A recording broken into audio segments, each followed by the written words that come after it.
네,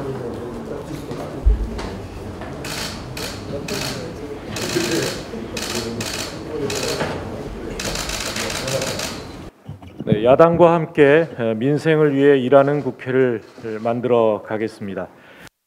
여야 모두 21대 국회 2년 차를 위한 새로운 원내 지도부가 출범했습니다.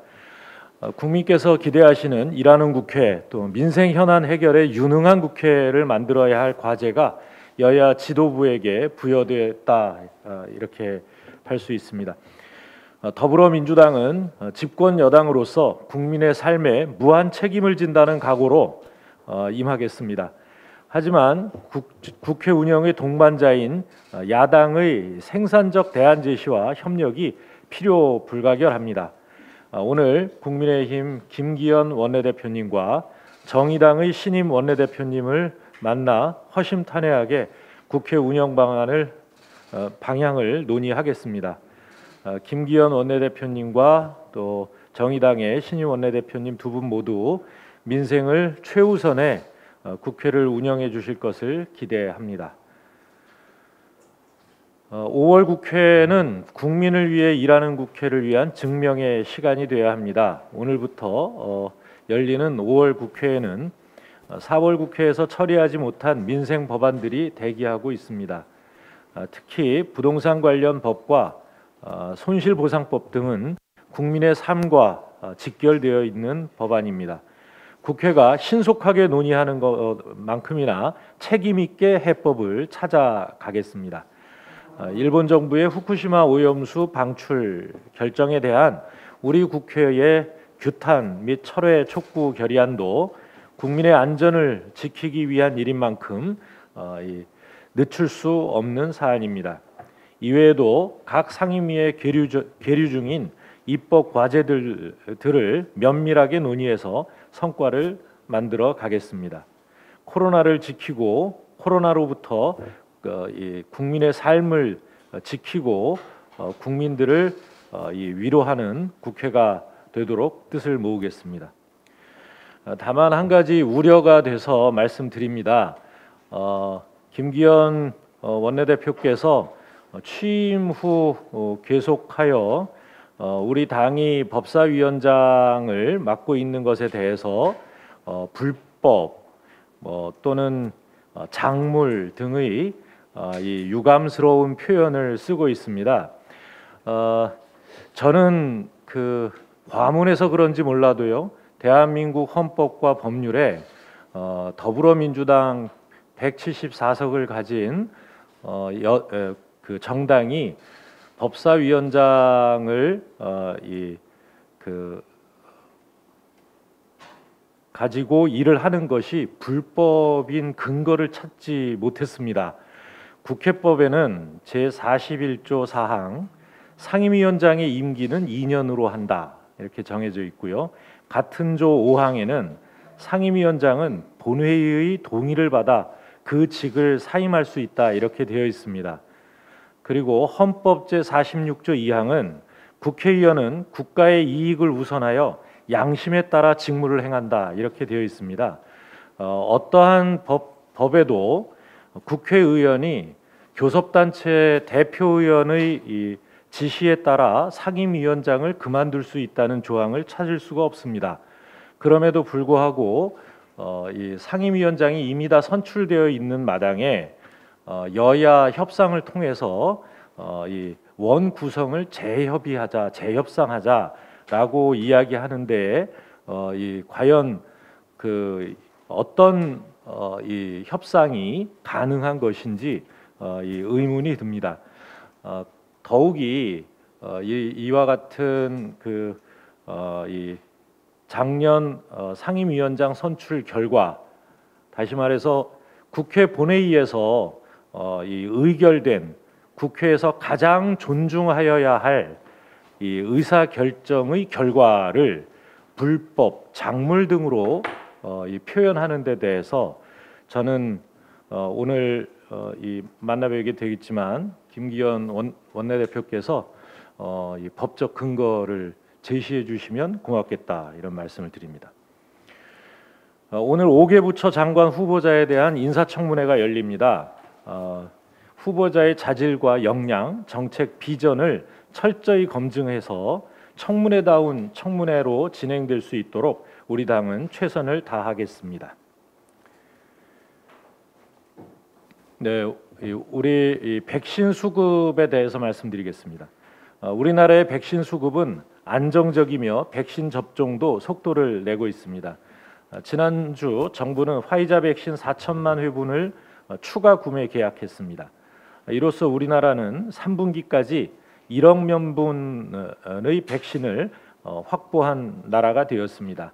백신 수급과 마찬가지로 공급도 안정적으로 이루어지고 있습니다.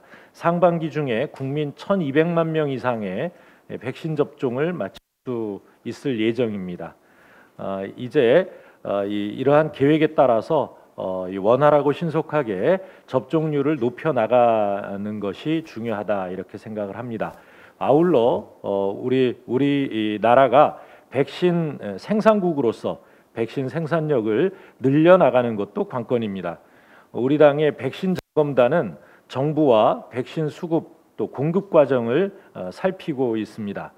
하반기에 많은 물량이 한꺼번에 들어와서 공급과 접종에 차질이 없도록 방역 당국과 지방 정부와 함께 지속해서 점검해 나가겠다는 말씀을 드립니다. 또한 대한민국을 코로나19 백신 주권 국가로 만들기 위해서 토종 백신과 치료제 생산을 위한 기반도 적극 확충하겠습니다. 현재 우리 기업들이 우수한 기술력으로 다수의 백신을 위탁 생산하고 있습니다. 더 많은 백신 의약품 관련 기업을 유치하기 위해 인센티브를 마련하는 등 법적 지원 근거 마련도 당 차원에서 검토해 나가겠습니다. 우리 국민이 하루빨리 일상으로 돌아가실 수 있도록 코로나 극복에 최선을 다하겠다는 말씀드립니다. 검찰총장 지명에 대해서 한 말씀 드립니다. 김호수 전 법무부 차관이 검찰총장 후보자로 지명된 것을 환영합니다. 김호수 후보자는 법무부 차관으로서 검찰개혁의 실행 작업을 이끈 경험이 있습니다. 그런 만큼 검찰개혁의 후속 작업을 마무리하는데 가장 적임자라고 생각됩니다. 지금 검찰은 국민의 법상식과 동떨어져 있고 국민의 권리 보호 대신 기득권 유지에 매몰되어 있는 모습입니다. 이 같은 악습을 끊어내고 검찰이 진정 국민의 신뢰를 받는 조직으로 거듭나도록 최선을 다하길 바랍니다. 김호수 후보자는 국민의 인권을 보호하고 법과 원칙을 수호하는 검찰로 이 검찰을 탈바꿈해 나가는데 앞장서 주길 바랍니다. 민주당도 국민을 위한 검찰을 만드는 시대적 소임에 흔들림 없이 임하겠다는 말씀을 드립니다. 이상입니다. 네, 안녕하세요. 유정주입니다. 제가 오늘이 첫 발언이니까요. 제가 속한 문화, 예술, 체육, 관광이 이슈 중에 문화예술인들에 관해 말씀을 드리고 싶습니다. 지난 4월 29일 29년 차의 한 배우가 사망했습니다. 그 배우의 얼굴과 이름, 출연작들을 살펴보면 많은 사람들이 알만한, 그러니까 이런 표현도 좀 죄송하지만 알만한 배우입니다. 배우의 최근 1년간 SNS에는 코로나19로 인해 공연이 어려워져서 연기를 할 수 없게 된 내용과 그리고 코로나19 예방 마스크와 마스크 스트랩을 직접 제작하고 그것으로 밥벌이를 해보려 했던 흔적들이 있었습니다. 무려 29년 차 배우입니다. 비슷한 경력을 가진 문화예술인들 중엔 이 배우보다 소위 무명인 분들이 부지기수입니다. K한류 뒤엔 이런 이면이 있습니다. 여전히 우리 사회엔 문화예술인에 대한 어떤 개미와 배짱이로 바라보는 관점이 있는 것 같습니다. 문화예술인은 절대 배짱이가 아닙니다. 그 문화예술인도 대다수의 국민들처럼 본인이 할 수 있는 일을 하고 본인이 하고 싶은 일로 돈을 벌고 싶어하는 노동자입니다. 특히 코로나19 상황에선 더더욱 문화예술인은 생계를 해결하기 위해 허덕이고 있습니다. 그럼에도 힘들다고 문자 한 통 보내지 못하는 것도 문화예술인이고 농성도 하지 않습니다. 더불어민주당은 개혁과 함께 현미경 민생을 약속했습니다. 목소리가 작다고 그냥저냥 버티고 있겠지, 또 넘기고 있겠지 짐작하는 것은 국회가 아니라고 생각합니다.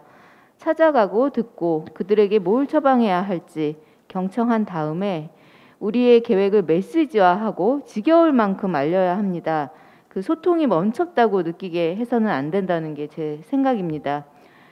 또 그들의 꿈은 국민에게는 복지이기도 합니다. 우리는 그들의 직업을 통해서 우리의 삶과 여유의 시간들을 훨씬 풍부하게 즐길 수 있습니다.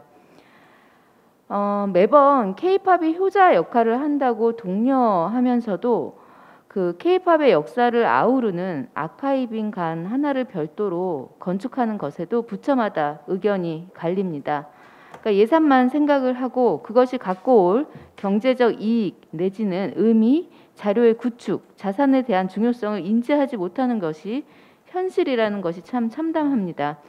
이 문화예술인이 찬밥 신세로 보이는 것들을 나열하자면 사실 한도 끝도 없습니다. 우선 문화예술인들은 그 직업의 특성상 프리랜서 비율이 아주 높습니다.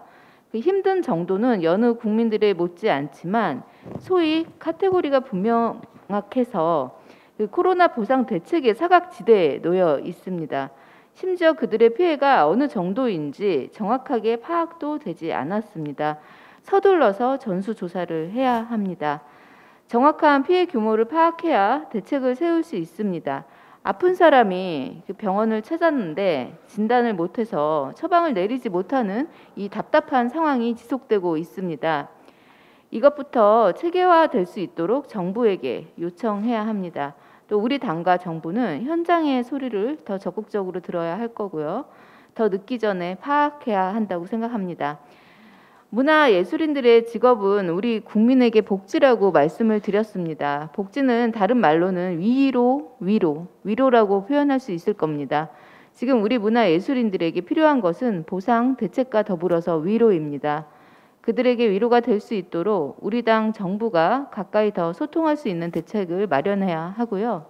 또 손실 보상에 대한 이슈에서도 문화예술인이 제외되어서는 안 됩니다. 이미 발의가 되어 있습니다. 그들이 앓고 있는 병이 깊어지지 않기 위해서도 당신들의 손실 보상에 관해서 우리는 애쓰고 있다라는 시그널을 보내주어야 합니다. 오늘은 코로나19의 그 상황 속에서 문화예술인들에 대한 안건을 말씀드렸습니다. 그리고 한 가지 더, 사실 이번 정권이 들어서면서 이 문화예술인들에 대한 권리보장 법안이 1호 공약 안에 있었습니다. 그러나 현재 사실 진척이 없습니다. 문화 콘텐츠 예술인 프리랜서들의 바닥 민심은 굉장히 지쳤습니다. 단 한 번도 돌아선 적이 없는 문화예술인들마저 지쳐가고 있습니다. 뼈아프게 성찰해야 합니다. 예술인에게도 개혁하기로 약속했던 정책이 있다는 것을 민주당이 잊어서는 안 된다고 생각하고요. 지금부터라도 개혁 과제 안에 예술인 권리 보장 법안을 포함시켜야 합니다. 이 개혁 과제 안에 대해서는 보다 상세히 다음에 말씀을 드리겠습니다. 오늘 제가 말씀드린 걸 좀 정리하자면, 첫 번째, 코로나19로 인한 예술인 사각지대 대책과 민주당의 입장, 메시지 전달이 적극적이어야 한다는 점이고요. 두 번째는 전수조사의 체계화가 이루어져야 한다는 것입니다. 또 세 번째는 손실보상 논의 테이블 위에 문화예술인이 들어가야 하고 민주당이 선두에 서야 합니다. 또 네 번째는 본 정부의 공약, 개혁과 과제 안에 이 문화예술 권리 보장 법안이 있었다는 것을 놓쳐서는 안 된다는 말씀을 드리고 싶습니다. 이상입니다. 먼저 신임 당 지도부 선출이 변화의 시작이 되기를 기대합니다. 국민의 공감과 신뢰를 이끌어내는 국회, 손실보상법 통과 등 민생 회복을 위해서 노력하는 국회가 되어야 할 겁니다. 최근 코로나 확진자가 600명을 넘어서고 또 언론지상에서는 연일 K방역의 성과를 축소하고 백신 공급 우려 제기로 많은 국민께 우려를 끼치고 있는 상황이 무척 안타깝습니다. 옥스퍼드 대학의 연구기관에 따르면요, 4월 25일 기준 우리나라의 코로나 검사 수 대비 양성률은 1.8%를 기록했습니다. 그리고 확진자 규모는 세계 198개국 가운데 86위인 반면에 발생률 기준으로 보면 123위를 기록하고 있습니다. 여전히 우리나라가 코로나19 관리와 방역이 효과적으로 이루어지고 있다, 있다라고 볼 수 있습니다. 또한 정부가 인구 2배 분량의 백신을 이미 확보를 했고 4월 말까지의 접종 목표였던 300만 명을 10% 이상 초과 달성을 했습니다. 이렇게 발표했음에도 불구하고 정부의 성공적인 방역에 대해 성과를 평가절하하고 폄훼하는 뉴스가 여전히 만연하고 있습니다. 언론은 우리나라의 코로나19 검사 수가 적어서 확진자 수가 적다고 하고 있습니다. 하지만 검사 수 대비 양성률은 이야기를 하지 않습니다. 신규 확진자 수를 보도하고 있지만 발생률은 여전히 이야기하지 않습니다. 백신 수급에 대한 마구잡이식 의혹 제기도 여전히 만연하고 있습니다. 객관적인 지표에 근거한 것이 아닌 왜곡 편향된 뉴스는 국민에게 혼란을 일으키고 불안을 부추길 수밖에 없습니다. 이러한 언론 보도는 단순히 국민을 호도하는 것에 그치지 않고 국민의 보건과 안전을 위협하고 있기 때문에 이러한 국난의 시기에 언론이 져야 할 책무에 대해서도 다시 한번 생각해 볼 필요가 있을 것 같습니다. 언론 스스로 국민의 안전을 위해서 무엇을 해야 하는지 고민해 주시길 다시 한번 당부드리겠습니다. 고맙습니다.